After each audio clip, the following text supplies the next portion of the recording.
महाआदिशक्ति वेद माता और परम पूज्य गुरुदेव के श्री चरणों में सत सत वंदन करते हुए गुरु सत्ता की दिव्य उपस्थिति में आइए एक बार सभी महामंत्र का उच्चारण करते हैं।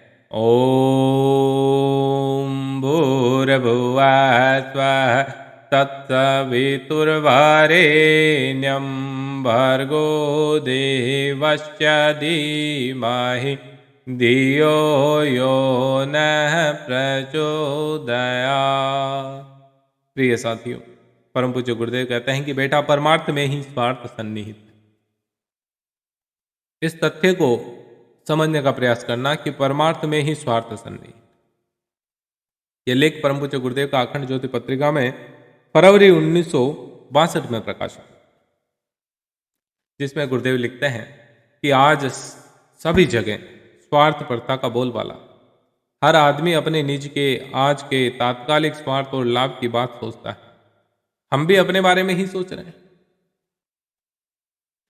निस्वार्थ कहाँ रहा ही नहीं। मंदिर जा रहे हैं तो स्वार्थ, परमात्मा को प्रसाद चढ़ा रहे हैं तो स्वार्थ, अगरबत्ती लगा रहे हैं तो स्वार्थ, कोई कार्य कर रहे हैं तो उसके पीछे कुछ स्वार्थ छुपा हुआ। निस्वार्थ भाव से कोई कार्य हो रहा है क्या?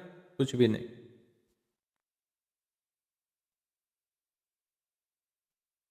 इससे यदि भविष्य अंधकार में बनता हो, औरों के लिए विपन्न परिस्थितियां उत्पन्न होती हो, तो उसे चिंता नहीं। विचार करने की यह शैली बहुत ही क्षुद्र और अदूरदर्शितापूर्ण है।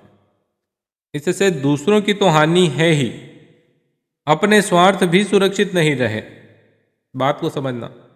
जब आप केवल और केवल अपने बारे में सोचते हैं तो इससे दूसरों को तो नुकसान ही है, लेकिन आप अपने बारे में भी सेफ जोन में नहीं है।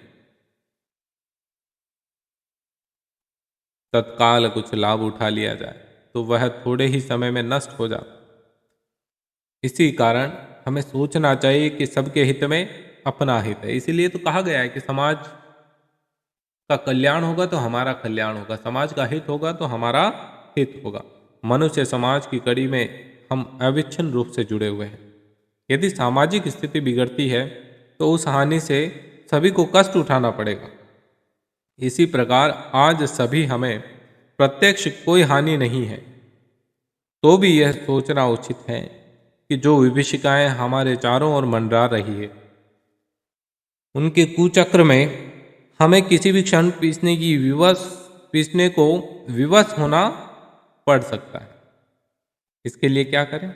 हम अपने व्यक्तिगत स्वार्थ को ही नहीं, सामूहिक स्वार्थ को भी अपना ही स्वार्थ समझें और आज ही नहीं कल की संभावनाओं के बारे में भी सोचें और उनके संबंध में जागरूक रहें।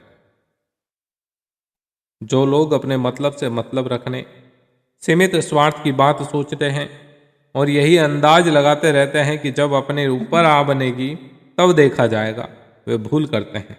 समय को देखकर सजग हो जाना और अपनी सुरक्षा का प्रयत्न करना जागरूकता एवं बुद्धिमत्ता का एक चिन्ह है।